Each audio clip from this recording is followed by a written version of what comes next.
jërëjëf waxtaan bi dañu koy doorante Cheikh Birahim Diadji Touré Yacine Seck ak nag le député du peuple El Hadji Mouhamadou Mansour Diop Yacine da ngay xaar pourtant mën nga bokk ci waxtaan wi tey de. am nga si place de. ñu koy door ca salon bu Sweet Beauty bu Ndeye Khady Ndiaye borom salon ba ci boppam moomee tey dañu koy déglu jëm ci dossier Adji Sarr Ousmane Sonko mu mel ni it bu fukki waxtu jotee la juge bu premier cabinet jox rendez-vous ngir nag ñu xool bu baax moom ani lan la laale ci bii lépp dossier ndax nag jàppale ne jot nañu ko njëkk déglu juróom-ñetti juge bu juróom-ñetti bu huitième cabinet jot na ko déglu ñetti fan ci weeru mars bi ñu génne waaye nag tey ji la ñu koy déglu ci dossier bi le député du peuple El Hadji dossier baa ngoog dafa mel ni gaa ñi procès bi léegi mu tàmbali. waaw njoxtees na ko xëy na. ñu ngi xaar luy tukkee ci ak dégloo moom borom salon ba. après xëy na mun na joxe ay piste yeneen yu tax yu fi bougé maam. foofu laa caa yem. foofu nga caa yem boo Birahim ñu ngi naan moom ak borom këram ci boppam la ñuy déglu tey ji ñu ngi doon am ay rumeur di wax de kon Ousmane Sonko peut-être weeru avril kon nag mënees nañu wax ne léegi ñu vidé dossier bi une bonne fois pour toutes gars yi jàll ci leneen. parce que loolu mooy suwe ñu bëri. comme je disais tout à l'heure man je me pose des questions xam nga par exemple Ndeye Khady Ndiaye bi ñuy tudd. ñu ne ni moom salon de beauté spa Sweet Beauty massage dafa am lu ñu ko toppee moom ci boppam ndax wax biñ koy accusé bokk na ci complicité de viol bokk na ci nga ubbi bërëb boo xam ne da ngay def daanaka promotion wu du ñuy woowee wàllu prostitution parce que dafa am ñaari salon yoo xam ne ni tey li ñu war a wane mooy ndax moom bi ñuy wax ni moom moo doon génne sax ay image obscène ci réseaux sociaux yi pour attirer clientèle wala moom bosam mooy bi nga xam ne moom moo nekk fële ca Sacré-Cœur déjà sax ku faroon bu léegi dootoo ko xàmmee parce que soppi nañu xar kanamu boobu les salons de beauté donc moom lu ñu ko doon toppee moom ci boppam yëkkati woon na ci kàddu à travers la presse di wax ni ca suba moom mu ngi woon ca hôpital parce que la doon mucc te doom ji sax dafa juddu prématuré ak yeneen gis na ce dossier là moom bay am na une part de vérité ou pas am na loo xam ne daanaka yëpp ay manipulation la ou pas loolu yëpp nag li may wax sànq mooy ñi ñu ci tuumaal wala ñi nga xam ne dañ leen ci juut baraamub tuuma ñoom dong ñoo ci mën na indi tontu est-ce que dina doon dossier bu indi lu leer ci wàll woowu c'est une interrogation parce que ni muy doxee fi ñu toll nii comme doxinu kàkkatar te am na loo xam ne boo ko teelul lijjanti ca njalween ba pour nga àgg ci indi lépp lu jëm ci wàllu tontu ci laaj yi ñu ciy laaj dina jafe trop. ci leneen la soxal bi jotaay xibaar maanaam parrainage bi lay doon ci législative yi ñu dëgmal Mamadou Gueye bu grande coalition gëm sa bopp dafa jàpp ne foog ku jëkk politique gi joxante loxo ngir nag lànk bañ na parrainage boobee du fa jàll ndax lu ñu sa jublu du lenn lu éliminer yenn ci ay candidat ay kaddu la yu mu yëkkati gannaaw ba ñu organiser ab événement tuddee ko sargal jigéen mu génn ca enveloppe bu 75 millions daal di koy financer groupement de femmes yi nekk foofee ca Parcelles Assainies Mamadou Gueye ay kàddoom ñu teelu ko Pape Mantembo. Nous sommes foncièrement contre le parrainage et dañ koy xeex dama ne parrainage du dara lu dul tamiser les candidats non sëgg bëre la képp ku matal dal la war a bàyyi nga bëre mais boo naree tànn ñi nga war a bëreel nekkatul bëre ce sera une compétition orientée et déguisée loolu la ñuy bañ parrainage Sénégal amul système boo xam ne pare na pour def parrainage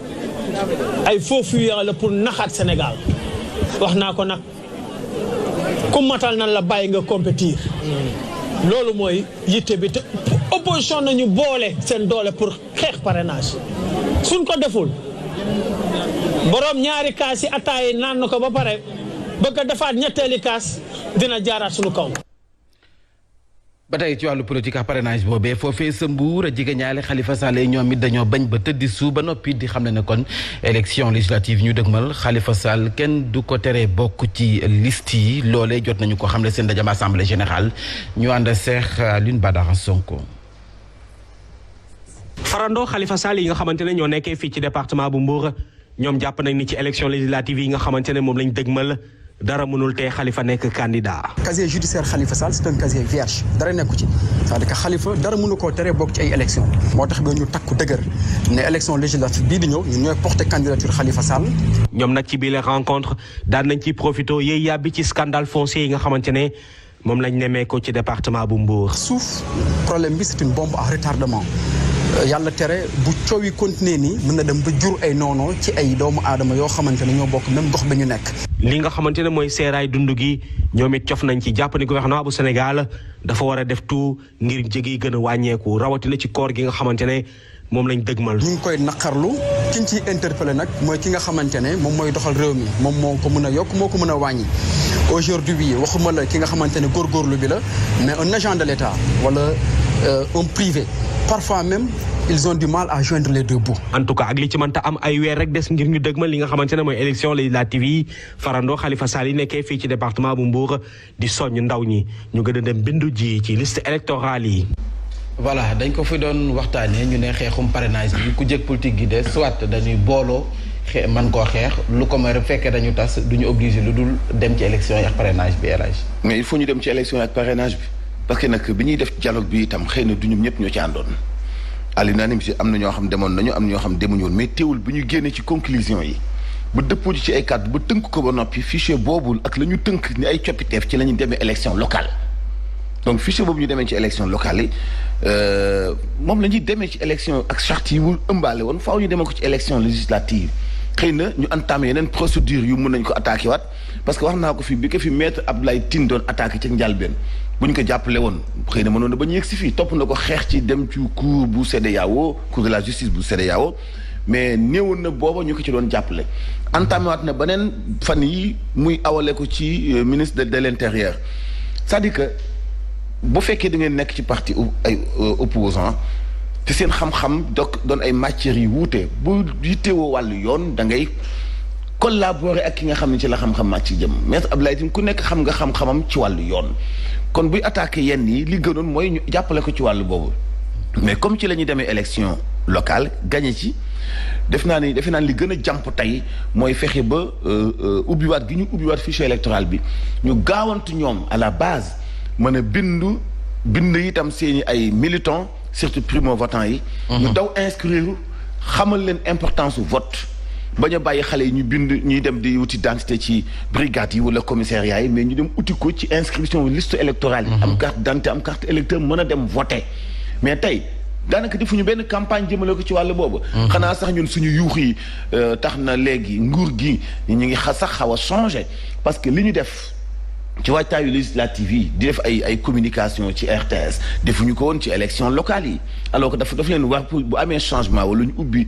fichier électoral ñu informer Sénégalais def naa léegi ñu ngi jàll ay quelques publicités RTS. après bi ñu ko yuuxoo ba ñu xam ne loolu mooy li jaadu mënuñu fee nekk di leen defal seen communication li ci des ak ñoom parti ne ci opposition bi dañ ko liggéeyal seen bopp à la base. loolu benn la ñaareel bi ci des ñi nga xam dañuy demander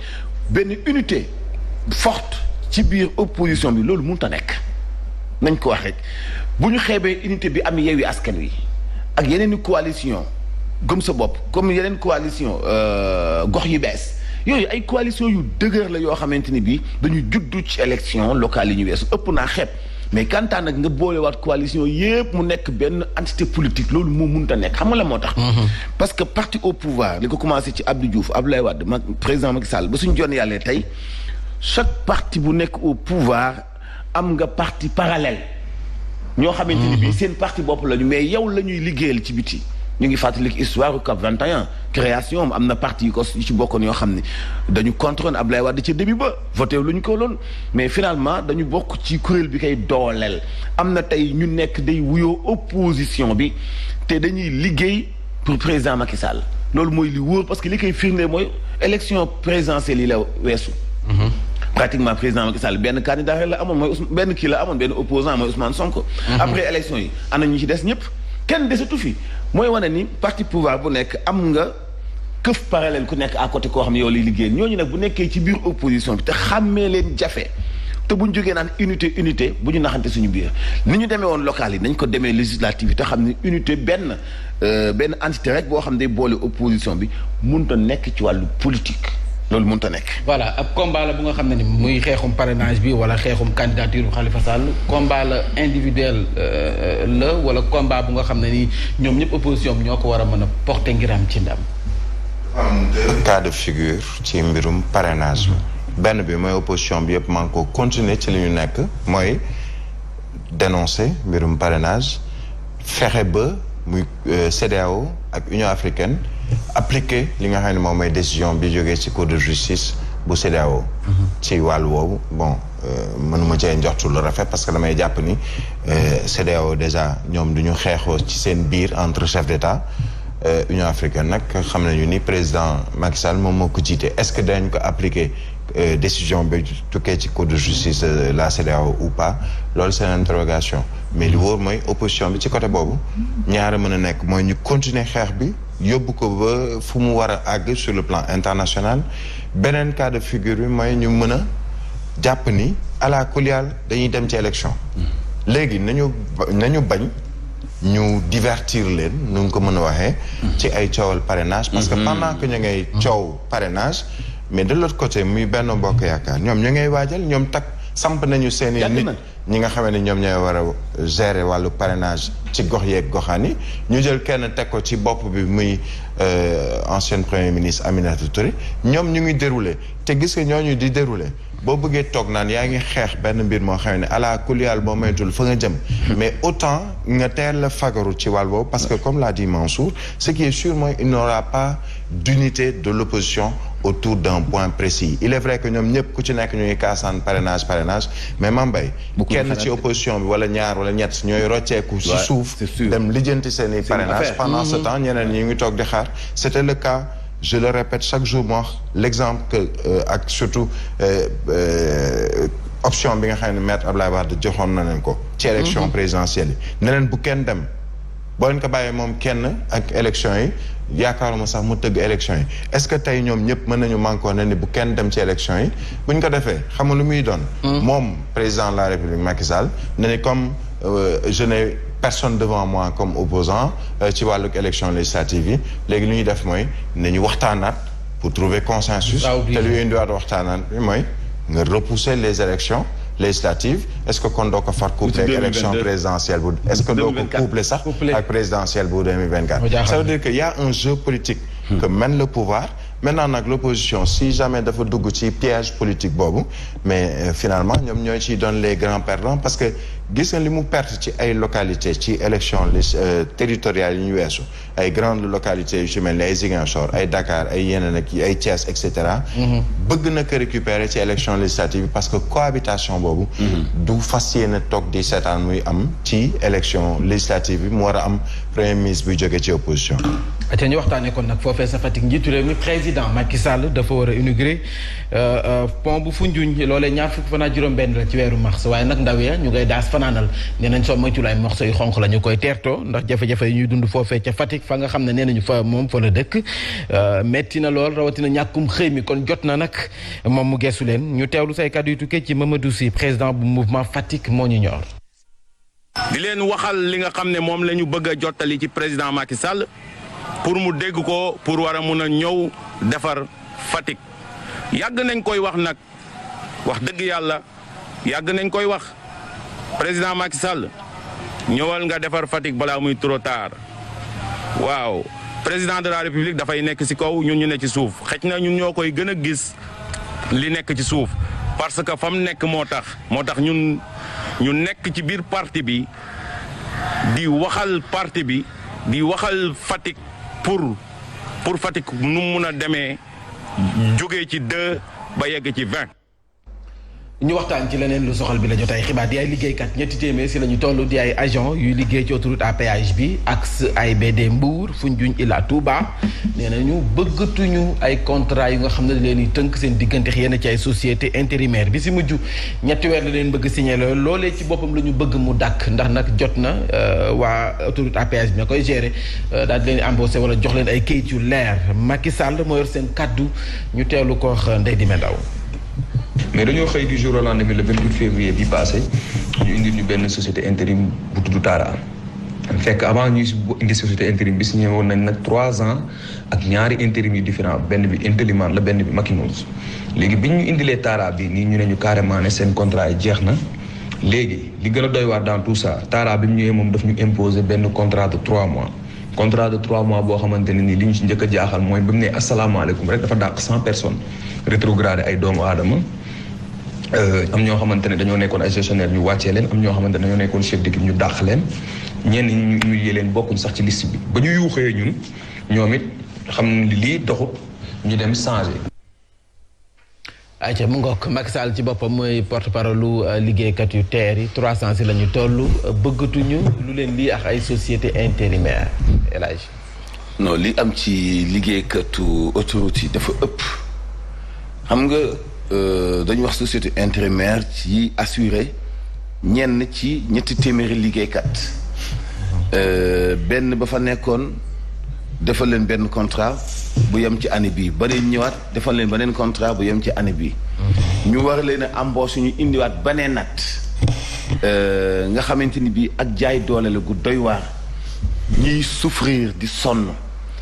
toppatoo wuñu leen ci wàllu transport toppatoo wuñu leen ci wàllu garantie ci wàllu liggéey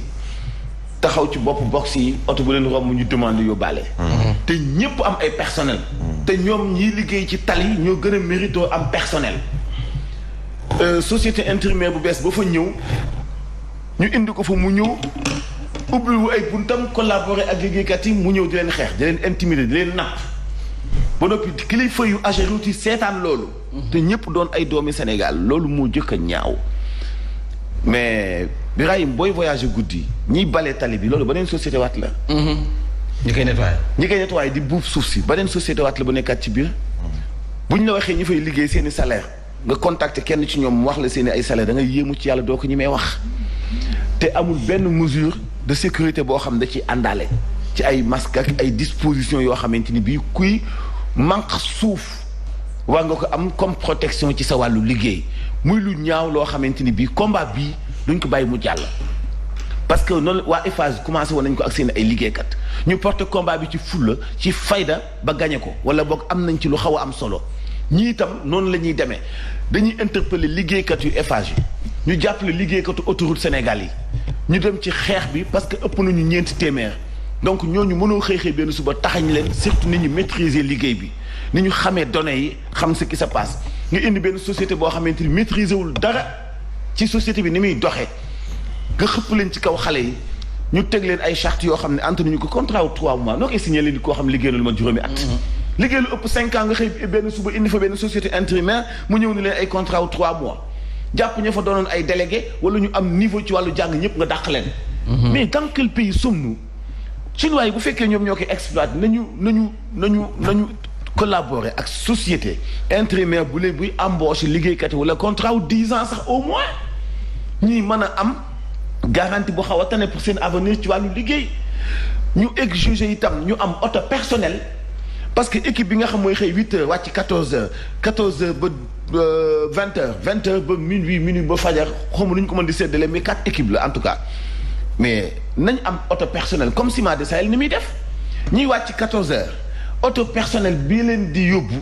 na yóbbu liggéeykat yi à partir de 12 heures mu départ yóbbu liggéeykat yi nga xam ne buy egg sur place 14 heures jot fekk ñooñu wàcc mais moo ñeekuwaat defaat beneen ramassage ñu am ñaari bis xanaa mënuñoo ñàkk ñaari bis buy jógee Dakar dem Touba buy jógee Touba ñëw Dakar buy jógee Dakar dem Mbour buy jógee Mbour ñëw Dakar loolu bu dañ ko bëggul c'est-à-dire que mooy nawlawuñu liggéeykat yi toppatoowuñu leen loolu nag moo dul continuer mënuñoo ñëw ci suñu dëkk bi ñu jox leen suñu suuf am ay action ci biir investissement yi ñu tabax tali di ko exploiter ñun ñu fay jaar di fa jox xaalis di leen fay suñu ay doom di fa liggéey ba noppi ñu soppi suñu doom yooyu di fa liggéey bëgg leen a def ay jaam duñu ko nangu gis nga xeexu xale yi nekk ci autoroute yi combat bu ñëpp di porter la ñu ngi ci interpeller waa société civile gépp organisation droits de l'homme yëpp seetaan gi mu ngi bëgg ëpp société bu ñëw fii recruter benn sénégalais mu jàng kooku ngay jël def ko arme mu sopp ay nattangooy sénégalam jaam loolu moo war a dakk ci booy yi nag la ñuy démarrer daañu topp xeex bi ba ci cëppaandaw ga contrat wu 3 mois kenn du ko fi si ñu ngi interpellé directeur général bu Ageroute démb voyage bi mu def ak yëpp démb ak yëpp ñun ñu ngi topp seen i information ak seen i xibaar pour xam lan la ñu bëgg ci traité booy yi duñu leen dàq daañu soppi seen situation te dakkal seen contrat wu 3 mois yooyu mais li mooy lan bëgg a nekk jàmm ci sa biir suuf te ñoom li ñuy liggéey ci autoroute bi kenn xamul nu mu toll li muy dugal ci xaalis kenn xamul nu mu toll ba noppi ñu bëgg leen a fooye du fi am laa wax. voilà souvent société intérimaire yooyu ñuy wax ay jafe-jafe rek di andi ci diggante liggéeykat bi ak ki nga xam ne moom mooy gestionnaire bi direct. non man dama wax ci société intérimaire yi. wala ay société yoo xam ne dañuy ñëw pour indi yenn ci ay employés pour benn liggéey de manière ponctuelle mais avant société yooyu xam nga lépp luy gestion bu fekkee ni da nga defar lenn ñu ngi koy wax ci BRT bi. dénk ko keneen koo xamee ni bokk ci réew mi état tegu ci loxoom wala état daanaka tuuti la ciy am mais situation yi rek may am ñu ngi wax wàllu péage yi ñi nga xam ne ñoom ñooy agent yi liggéey ci péage bi seen dund ñëpp xam nañ ko da ngay romb yenn péage yenn heure ñaata yoon ngay taxaw ñu ne la est-ce que Thiès nga jëm wala Mbour nga jëm wala fan nga jëm ndax doo ma mën a yóbbaaleel sama élément bi ci poste péage bi mais au-delà de péage bi mais demal aéroport international Léopold Blaise Diagne bu Diass Turquie ñoom ñoo ko yore mais même dans le recrutement ñi nga xamante dañ leen war a jël def leen ay nit ñoo xam ne dañu am ay contrat durée indéterminée mais xam nga lu ñuy def dañoo fexe ba ñoom seeni doom seeni ñooñ la ñuy jël jox leen formation ñu def seen formation recrutement amee ñu ne yow sa formation bi may na la ñu mën laa recruter ñaata sénégalais ñoo jógee ci aéroport international Léopold Sédar Senghor pour dem liggéey fi nga xam ne moom mooy Blaise Diagne ci wàllu bi ñuy def échange bi di jóge ci fii di dem ci fële mais am na ñu xam ne ba tey jii nii am ñu contrat bu leen mën a téye ci foofu ñu nekk wala lañ leen di fay demal noonu dañ ko jël dénk ko ñeneen le fait que ngay jël lenn ci la nga moom ci réew mi dénk ko ñeneen te xamuñu ci yan fànn nga signé yooyu les contrats lan mooy clause yi nekk ci biir contrat bi lan mooy avantage wu doomu réew mi ci biir contrat bi bu fekkee ne loolu xamoo ko mais chaque jour nga dégg ci ñaxtu c'est parce que nguur gi dafa war a récupérer li nga xam ne moom moo ko moom wala mu teg ci bëtam ba nga xamee ni ay doomu réewum Sénégal ñi nga xam ne dañ ci war a liggéey duñu yem ci ne ni bon y a 80% de Sénégalais ñoom ñoo nekkoon ci chantier bi mais 80% Sénégalais yi nekkoon ci chantier bi est-ce que ci recrutement bi boole nañ leen ci est-ce que ci wàllu fay yi ñoom seen salaire tolloon na wala mu méngoo ak la ñuy fay ñeneen ñi nga xam ne ay étranger lañu ñu bokkoon ci yooyu les chantiers wax nañ ko ci wàllu stade du Sénégal ñu ne ni nangami milliers de personnes ñoo ci liggéey waaye ci ñooñu ñëpp du ñëpp lañ ci recruter ñu ne am na ay emploi direct ak ay emploi indirect terre bi c'est également la même chose wala nañ fi ay ñaari nit ñett ñoo xam ne contrat temporaire lañ leen jël temporaire waaw c'est-à-dire mooy mën ngaa xëy sa jeexal journal yow ñu dàq la mën ngaa xëy bale lii rek def ko ci mbuus ni cëpp kay ñun la dàq nañ c'est parce que dans la gestion de ces sociétés de ces structures yi nga xamee ne ay sociétés étrangères ñoom ñoo ko tabax wala ñoom ñoo ko tàmbali ñoom ñoo koy liggéey dafa am nébuleuse ci wàllu contrat yooyu nébuleuse bi may lan yow Mame Mbaye xamoon li ñu bind ci biir contrat bi pourtant dañ la naan ni am nga sañ-sañu dem ci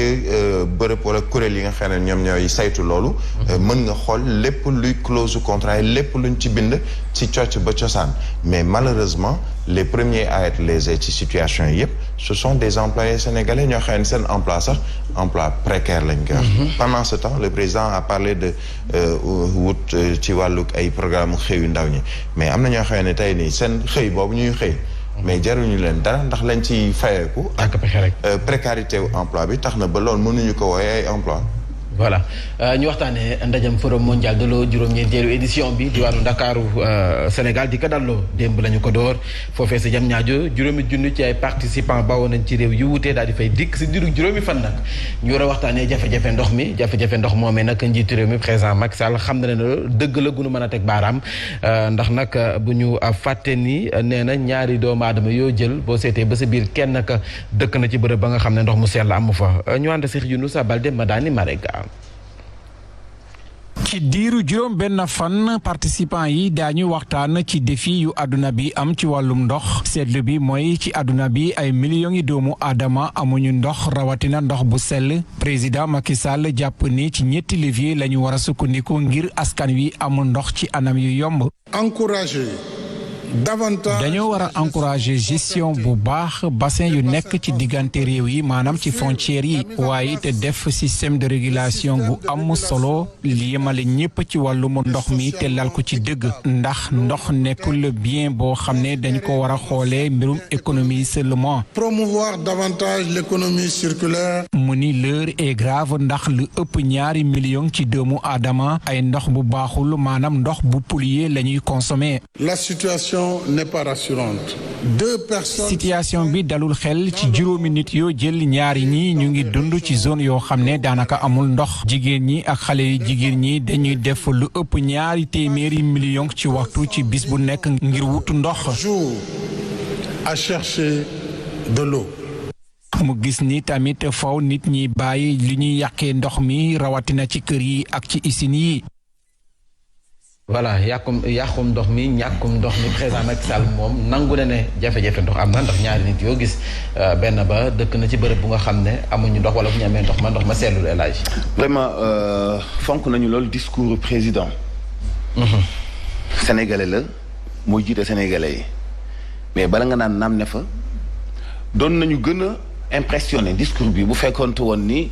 ndox mi ay sénégalais ñoo ko yor di ci am seen stuut ay sénégalais di ci liggéey di ci am seen stuut ñu koy doxal comme ni mu jaadoo ñu ne moytandiku leen yàq ndox mi parce que lii ak lii mooy conséquence bi xam nga ñu ngi def seen ay bilan ak seen i xayma fii ak 2050 dana met 2050 day gën a neex yàlla mi bind ndoxam jeexul fii ak nit a ngi dund dañoo xam rek li xew mais bu ñu xamoon la xew jamono ji ñuy dund dañ assuré jamono joojee ba mu rafet ñu lal yërmande ci ñi ñu bokkal réew mi te ñu dénk leen suñu moomeel loolu mooy li ëpp solo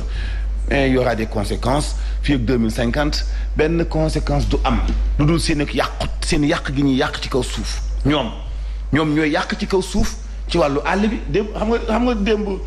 la ñu ubbi front bi mais démb la woon journée mondiale itam dëkki di forêt forêt nii àll mais amul doole ndax ndox mi est-ce que mën nga wax ndox mu am njëriñ te environnement baaxul mën nga wax environnement bu baax te ndox amul ndox da daan gën a am doole di ñoŋ ci bu environnement ñoŋee ba noppi mais boo yàqee benn partie bi ba ne mënut a baax seen yi ñuy indi changement climatique yàlla bi muy bind àdduna bi tàgguwu leen te li ñu fi yàq li muy bëri mënut a tax yàlla tukkal àdduna bi xam nga li solo si mooy ñun fii la ñuy wax gestion waa Sénégal ki bëgg a naan ndox mu baax sànq bi may soog a ñëw di maa ngi lay wan ay mbaam yu toog di ŋaax ñu ni amuñu benn stress lu dul ni dañoo ñàkk ndox mbaam bu naanee bi biiram fees amatu benn stress lu mu gis mën na koo lekk nga dem ci ay gox yu mel ni waalo mbaam di fa mar di yendu ci wetu forage si ba ngoonte du am ndox muy fanaanee ŋaax xoolal situation fa ndox may jógee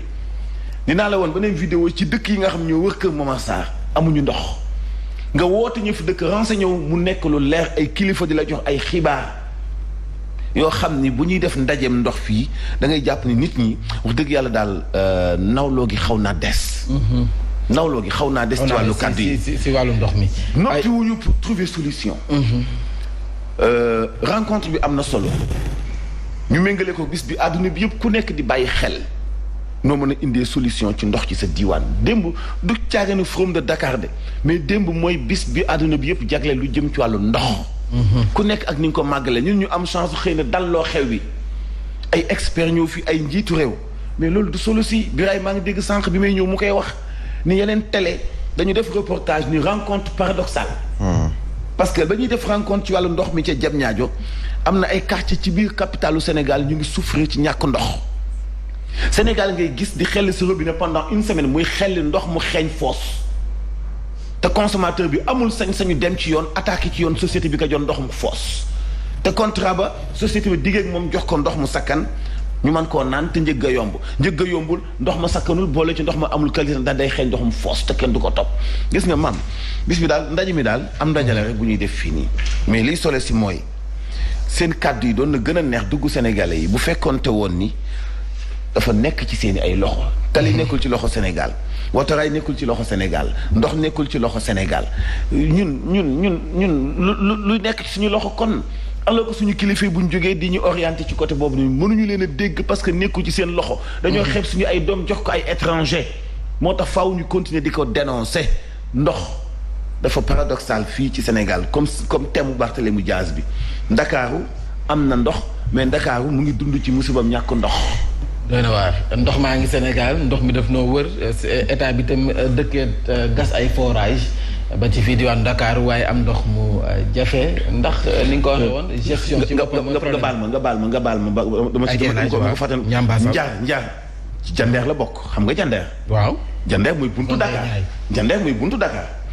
Jandeer googu bëkk démb Njaar am na fa ay ndaw yu doon manifester actuellement lu ëpp fukki ndaw ñu ngi leen teg loxo ñu ngi nekk ci kaso bi. ndax lan ndax manifester ci amuñu ndox. te Njaar li ko wër lu néew lañ fa gas ci ay forage ëpp na fanweer.